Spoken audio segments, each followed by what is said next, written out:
할렐루야. 예, 오늘도 우리 주님의 은혜와 사랑이 여러분과 함께 하시기를 주님의 이름으로 축원합니다. 축원합니다. 오늘은 숨겨진 영웅 시리즈 40번째 시간입니다. 십부라와 부하에 대해서 은혜를 나누고 싶습니다. 그들의 스토리를 통해서 우리도 권력 앞에, 세상 앞에 우리의 믿음을 점고하고 당당하게 맞설 수 있는 그런 믿음이 생기기를 주님의 이름으로 축원합니다. 오늘 우리가 생각해 봐야 될 그 배경을 미리 설명을 드려야 될 것 같습니다. 우리는 통상 이스라엘이 애굽에서 종노릇하던 때가 400년이다 이렇게 알고 있습니다. 제가 볼 때는 400년이 아니라 지금 이 왕이 누구냐에 대해서 좀 의견이 분분합니다만 이 왕이 나오면서부터 핍박이 시작된 겁니다. 그 전에는 애굽을 구원한 그 요셉의 그런 은혜가 계속해서 이어져 왔던 것이고 100년 남짓한 세월 동안 그들이 좀 노예로 이렇게 종으로 다시 말하면 아주 험한 일들 우리 식으로 얘기하면 3D 업종에 거의 배치돼서 일을 하던 그런 시절은 한 100년에 불과하다. 제가 볼 때는 그렇습니다. 그 전에는 오늘 그 단서가 되는 게 뭐냐면 요셉을 알지 못하는 새 왕이 일어났다. 이게 보통 이제 투트모스의 1세로 보는데 이 사람이 나오면서 핍박이 시작됐다는 거예요. 그러니까 그 전까지는 괜찮았다는 뜻이죠. 우리가 노예 생활 400년 이렇게 저도 배웠고 그러나 성경을 가만히 들여다보니까 그거는 조금 어폐가 있다 이런 생각이 듭니다. 일단은 그렇다 치더라도 왜 그러면 이 사람이 이 애굽 왕이 남자를 죽여라 이런 정치적인 정말 악수 아닙니까? 잔인한 악수인데 왜 그런 결정을 했을까? 정치적으로 그걸 봤을 때는 히브리인들이 섞이지 않았구나 이걸 우리가 알 수 있습니다. 쉽게 말해서 히브리인들은 히브리인들끼리만 결혼을 한 거예요. 그러니까 히브리인들끼리만 결혼을 하니까 히브리인들은 폭발적으로 늘어나죠. 반면에 애굽인들은 애를 잘 못 낳는 거. 이 다음에 나오겠습니다만 여인들이 약해요. 오히려 이 사람의 정책이 뭐냐면 애를 이렇게 많이 잘 낳으니까 이 애들을 조금 덜 낳게 만들 역제 정책을 펴기 위해서 아주 힘든 고역을 시켰는데 그 고역을 하면 할수록 힘이 더 세지는 거예요. 그래가지고 남자고 여자고 더 많이 애를 쑥쑥 잘 낳는 거예요. 순풍순풍 나는 거예요. 그러니까 결국에는 오늘 나오는 이 십부라랑 부하를 통해서 이 사람들은 누구냐면 산파입니다. 산파인데 이스라엘에 적어도 200만 정도가 됐다고 하니까 출애굽 때 적어도 200만이거든요. 그러니까 두 사람이 어떻게 감당을 하겠어요. 그러니까 그 당시에는 이 산파가 여성으로서 직업을 가진 전문인으로서 인정받을 수 있는 유일한 직업이었다 이렇게 보는 학자들이 있습니다. 그것이 맞다고 생각합니다. 그러니까 많은 산파들이 있었는데 그 많은 산파들을 대표한 리더 2명을 이제 부른 거예요. 아무나 만날 수는 없죠. 그래서 리더들을 불러서 어명을 내린 겁니다. 비밀리에 내린 것이죠. 너희들이 남자가 태어나면 죽이고 여자가 태어나면 살려두라 이런 이야기를 해줍니다. 그리고 어명이니까 얼마나 지엄합니까?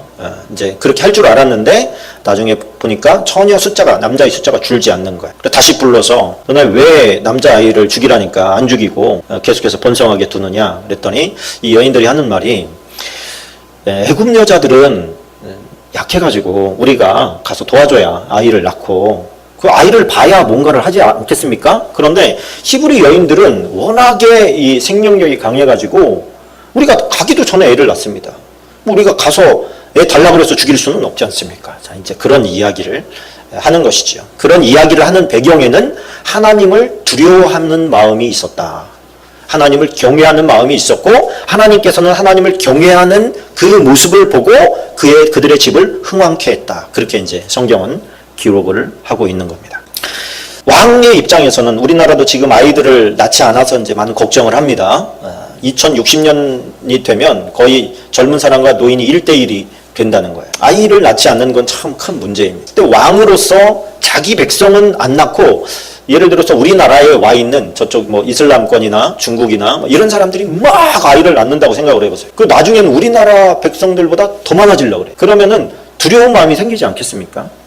오늘 바로가 뭐라고 얘기하냐면 우리가 쟤네들이 손을 잡아서 적국이랑 손을 잡아서 만약에 함께 한다면 쟤네가 우리 사정 뻔히 다 알고 있는데 우리 그냥 전복된다. 그러니 어떤 정책을 세워야 된다. 이렇게 이제 생각을 한 거예요.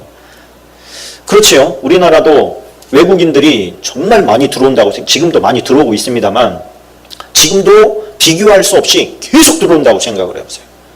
억제하지 않고 막 계속 들어오는 거예요. 우리나라가 잘 사니까 계속 들어오는 거예요. 그럼 우리나라가 어느 정도까지 그들을 허용하겠습니까? 근데 그 사람들은 지금 이미 300년 전에 터 잡고 지금 뿌리를 내리고 있잖아요. 그러나 근본적으로 보니까 쟤네들은 우리랑 섞이지를 않아. 그냥 쟤네는 히브리 민족이야. 그럼 왜 저들이 섞이지 않았는지를 우리가 알아야 됩니다. 우리가 그 근원이 나오지요. 성경에, 창세기에. 요셉이 아버지 집에 식구들을 데리고 오지 않습니까? 한 70여 명으로 시작한 거예요. 70여 명으로 시작했는데 가장 좋은 지역에다가 딱 심어놓고 그곳에서 마음껏 번성하게 만든 겁니다. 근데 그것은 요셉의 정책이 아니라 실상은 하나님의 정책이었어요. 하나님께서는 가나안 땅을 주기로 아브라함에게 맹세하셨습니다. 그리고 지금 자손들이 번성해 나가는 것을 아브라함은 주님 곁에서 지켜보고 있는 거예요. 쟤네들이 어떻게 번성하고 하나님께서 어떻게 역사를 베풀어서 지금 가나안 땅을 얻게 될 건가 하늘에서 다 지켜보고 있는 거예요. 아브라함도 보고 있고 이삭도 보고 있고 야곱도 보고 있고 다 보고 있는 거예요. 그리고 하나님의 약속을 이루어 가시는 겁니다. 근데 가나안 땅에다가 그 70명이 가나안에 정착한다고 해서 그 가나안 땅이 자기네께 되겠습니까? 우리는 아브라함이 번성할 때와 이삭이 번성할 때 그 주변 국가에서 얼마나 그들을 경계하는지를 보고 알고 있습니다. 그러니까 가나안 땅에서는 크려고 하면 와서 침략하고 핍박하고 이런 일이 계속 반복될 것이고, 그렇게 되면 가나안 땅을 하나 주시겠다는 하나님의 약속이 힘들어지는 거예요. 그러니까 하나님께서는 아예 저쪽에다가 안전한 곳에다가 탁 심어놓고 국가가 될 수 있는, 그리고 하나님께서 주신 땅을 잘 감당할 수 있을 정도의 인구, 그런 인구가 될 때까지 기다린 거예요. 그게 400년입니다. 그리고 이미 아브라함에게 400년 만에 여기로 다시 돌아오게 될 거다, 이런 말씀을 주셨어요. 그래서 400년 동안 하나님께서는 애굽에다가 땅 몰아놓고 거기서 막 번성케 하신 겁니다. 거기서 혼혈이 되어버리면 어떤 일이 벌어지겠습니까? 순수성을 잃어버리겠죠. 믿음이라고 하는 것, 오늘 보니까 이 시브라와 부하가 두려워합니다. 누구를? 하나님을. 다시 말하면 여호와 사상이 지금 잘 흘러가고 있다는 얘기예요. 여호와께서 어떤 것을 원하고 어떤 것을 원하지 않는가라고 하는 개념을 이 사람들 잘 알고 있었다는 얘기예요. 그러니까 그 믿음의 유전이, 하나님의 말씀도 없었던 시대고 그들이 모여서 무슨 제사를 드리거나 예배를 드리는 그런 상황이 없다 할지라도 이 언어를 통해서, 문화를 통해서 계속해서 그들에게 잘 전수되고 있었구나, 이런 것을 우리가 감지할 수 있는 것이죠. 그런데 지금 사단이 들고 일어난 겁니다. 이랬다간 큰일 나겠다, 이런 이제 불안한 마음이 들면서 혼합 정책을 펴려고 하는 거예요. 저는 그걸 보면서 그런 생각이 들었어요. 믿지 않는 자와 멍해를 같이 하지 마라, 이제 그런 성경의 표현이 나오지 않습니까? 크리스천끼리, 너희가 믿는 사람들끼리 서로 무슨 일을 같이 하고 믿는 사람들끼리 결혼하고 뭐 이렇게 하라는 얘기예요. 왜? 세상과 너희는 어차피 틀리다, 같이 갈 수 없다. 그런데 교회 안에 보면 남자가 많아요, 여자가 많아요? 여자가 많죠. 그 쓸만한 남자가 다 밖에 있는 거예요. 교회 안에 들어오지를 않아. 청년들이 좀 있는 교회에서는요, 괜찮은 남자는 지금 골라서 가잖아요, 그죠? 골라서 가요. 그만큼 남자들이 부족해요. 믿는 사람이랑 하려고 하는 그 원리를 알기 때문에 믿는 남자들이랑 하려고 하는데, 이게 말이죠, 자꾸 조건이 붙어요. 믿기만 하면 좋아요. 그랬다가 그래도 조금 대학은 나와야 되지 않나요? 그래도 조금 직장은 좀 괜찮아지지 않나요? 뭐 하나 붙을 때마다 톡톡톡톡 떨어지는 거죠, 확률이. 그럼 맨날 없다 그러고. 큰교회 목사님들은 이게 고민이시더라고요. 남자들이 분명히 몇 명 있는데 결혼을 안 해. 쟤네는 남자로 안 보여요, 뭐 이런 거예요. 그러니까 목사님이 볼 때는 빨리 결혼을 해야 되는데 안 해요. 뭐 하고 있어요? 계속 골라요. 쟤는 빼고요, 뭐 이런 거예요. 쟤는 빼고 다른 애요. 그래서 우리 믿지 않는 사람과 결혼을 해서 그가 믿음을 갖고 성장하고 어떤 하나님의 사람으로서 건장하게 서려면 얼마나 오랜 시간이 걸립니까? 그리고 성공할 확률이 얼마나 되겠어요? 대부분은 믿지 않는 사람이 들어와서 하나님의 사람이 되는 확률보다 세상 사람들이 되는 확률이 훨씬 더 높습니다. 그게 생각이 난 거예요. 그래서 믿음의 순수한 혈통을 지켜나간다고 하는 것이 얼마나 중요한가. 그런데 모세는 출애굽 당시에 지금 시점부터 80년 후에, 그죠? 40년 동안 왕궁에서 있다가 40년 동안 광야에서 생활을 했잖아요. 그러니까 80년이라고 하는 기간 동안에는 지금 남자의 씨가 마른 거예요. 그럼 어떤 일이 벌어지겠습니까? 결혼은 해야 될 거 아니에요.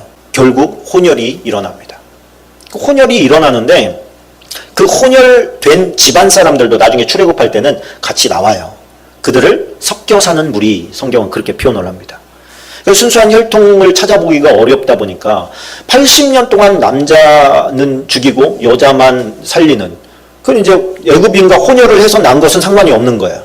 그러니까 어떻게 해요? 대부분 그렇게 하지 않았겠습니까? 그때 애굽 왕이 생각한 것은 애굽인이 되는 것이다. 왜? 남자가 애굽 사람이니까 이렇게 생각을 했는데, 히브리의 교육 방침은 여자들이 하는 거잖아요.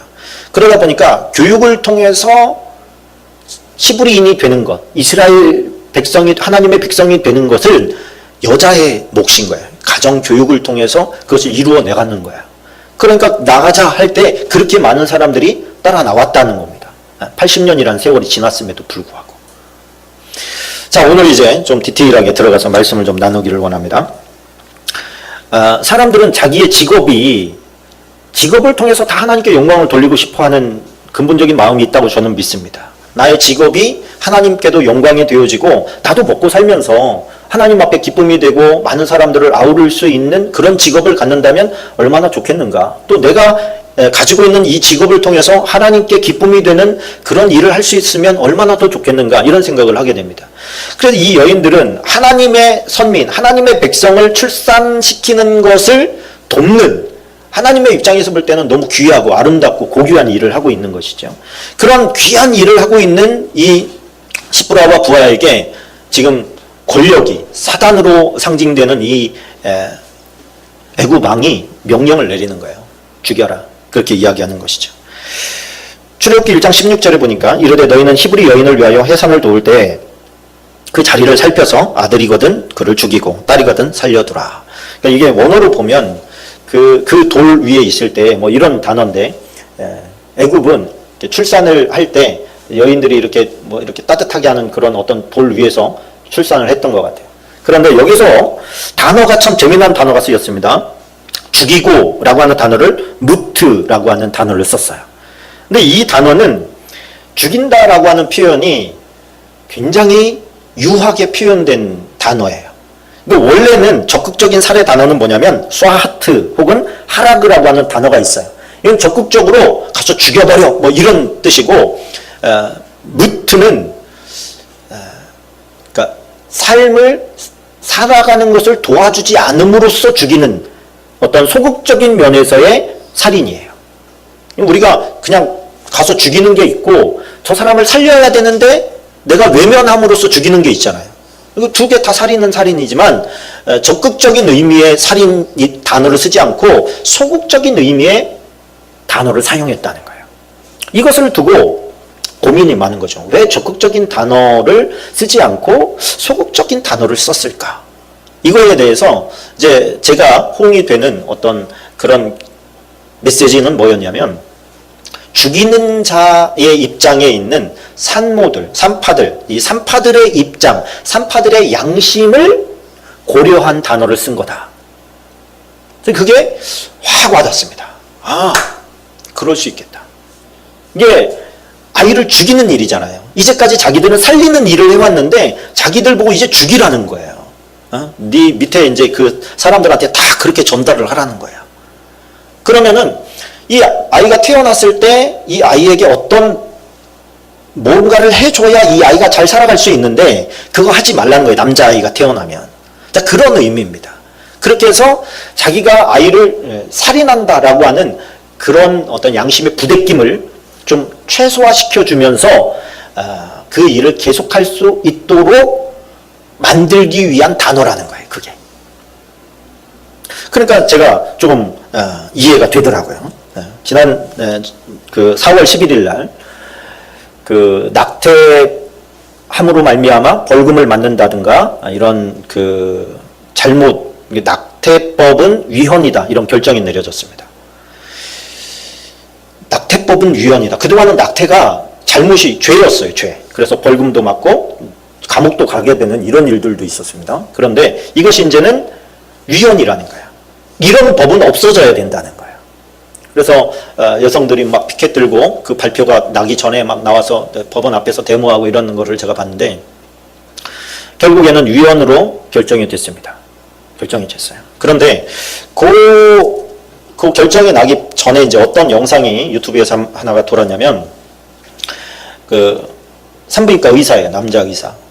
예전에도 한번 말씀드린 적이 있는 것 같은데 자기는 수천 건의 낙태 수술을 했다는 거예요. 그런데 그 아이를 이제 낙태할 때의 그런 상황을 설명을 해주는 거죠. 이제 낙태라고 하는 것은 현실적으로 얘기하자면 갈갈이 찢어 죽이는 거다.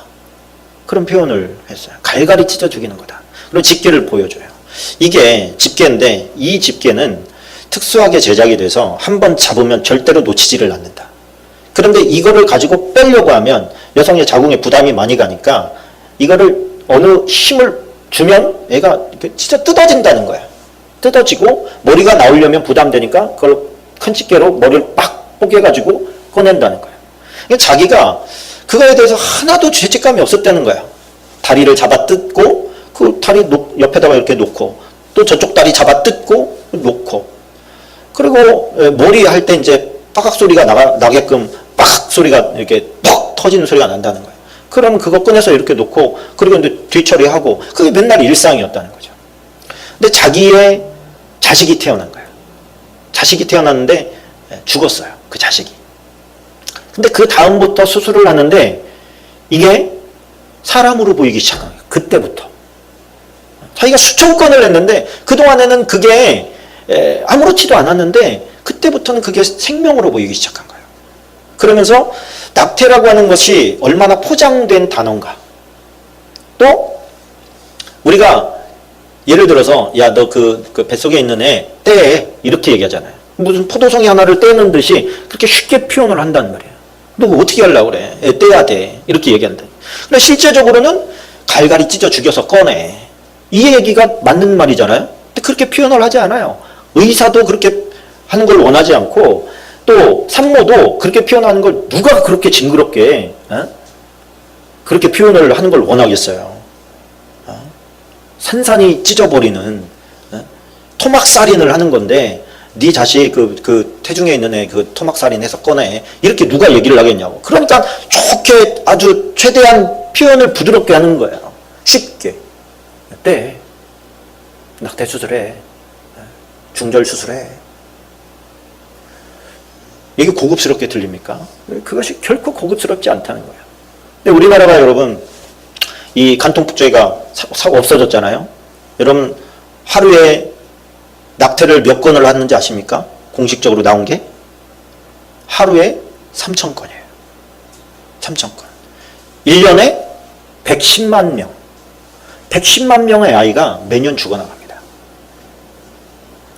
이게 여성의 인권이다, 임신의 뭐 결정권이다, 뭐 이런 얘기를 하기 전에 너무 문란하고 잘못된 그리고 일찍 청소년기에 일찍 벌써부터 성에 노출이 되어지고 개방이 되어지고 그러다 보니까 이게 무슨 뭐 어쩔 수가 없어서 그래서 임신하기보다는 자기들의 실수 때문에 그냥 하는 경우가 얼마나 많습니까? 저는 이 생명을 어디서 언제부터 생명으로 보느냐 이렇게 봤을 때 성경은 뭐라고 합니까? 성경은 모든 생명은 하나님으로부터 온 거예요. 하나님에게 달린 거예요, 생명이. 그래서 그 생명이 결합되었을 때 세포 분열을 하고 있을 때부터 이미 우리는 생명으로 봐야 되는 거예요. 그런데 이게 아직 나오지 않았다. 아직 얼굴 보기 전이라고. 저는 이 낙태시키는 이 의사들의 죄가, 이 살인죄가 하나님 앞에 갔을 때 그들이 변명할 수 있겠습니까? 믿는 하나님을 섬긴다고 하는 크리스천도 너무너무 많을 텐데 그런 의사들도 그 지금 음성적으로 하는 것만 그 정도예요. 이게 만약에 지금 합헌이 나가지고 이제는 더 이상 낙태가 죄가 아니다. 합법적으로 해야 된다. 이렇게 되면 뭐 어떻게 될지 정말 좀 끔찍하다는 생각이 듭니다. 아무리 좋은 말로 포장을 해도 살인은 하나님의 입장에서 하나님의 눈으로 하나님의 시각으로 보는 것이 우리도 습관이 되어야 돼요. 하나님의 눈으로 볼 때 저게 어떻게 보일까를 내 시각도 그렇게 바꿔야 된다는 거예요. 우리가 하나님을 설득시킬 겁니까? 그건 살인이 아니라고? 하나님이 너무 세대를 모르시는 거라고 그렇게 하나님을 설득시킬 수 있을까요? 의사들이? 여권운동가들이? 저는 오늘 이 여인들이 하나님을 두려워하였다. 이 말이 그래서 더 마음에 와닿습니다. 이 여인들은 뭐냐면 생명은 하나님께 걸린 일이고 달린 일이고 자기들은 그 생명이 이 땅에 오는 일을 돕는 역할을 하는 귀한 정말 아름다운 그런 직업군을 가진 자부심으로 있었는데 이제 그 자부심이 완전히 오염될 수밖에 없는 그런 상황에 처해버린 거예요. 근데 그들은 지금 뭐라고 하냐면 하나님을 두려워하여, 출애굽기 1장 17절에 보니까 그러나 산파들이 하나님을 두려워하여 애굽 왕의 명령을 어기고 남자아이들을 살린지라. 그러니까 이것은 뭐예요? 의도를 가지고 살렸다는 뜻이에요. 의도를 가지고 살렸어요. 왜? 애굽 왕은 당시에 신 아닙니까? 신, 살아있는 신. 그런데 그의 명령을 어긴다는 것은 당연히 죽음을 불사해야 되는 그런 일인 거죠. 명령인데 그 명령을 어겨요. 그런데 제가 이 본문 말씀을 가만히 들여다보다가 순종의 문제는 결국에는 두려움의 문제구나.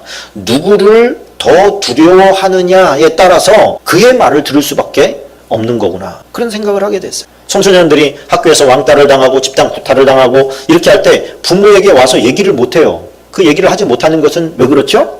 아이들이 더 두렵기 때문에. 아이들이 더 두렵기 때문에 넌 말했다가 죽는다? 그러면 얘기 못하는 거예요. 그래서 사람은 자기를 더 사랑해주고 지켜줄 수 있는 사람보다는 더 두려운 사람의 말에 순종하게 돼 있구나. 근데 이 여인들은 지금 보이지 않는 하나님이 더 두렵다는 거예요. 그러니까 이들의 믿음과 신앙이 얼마나 지금 든든한 반석 위에 세워졌는지를 우리는 보는 거예요.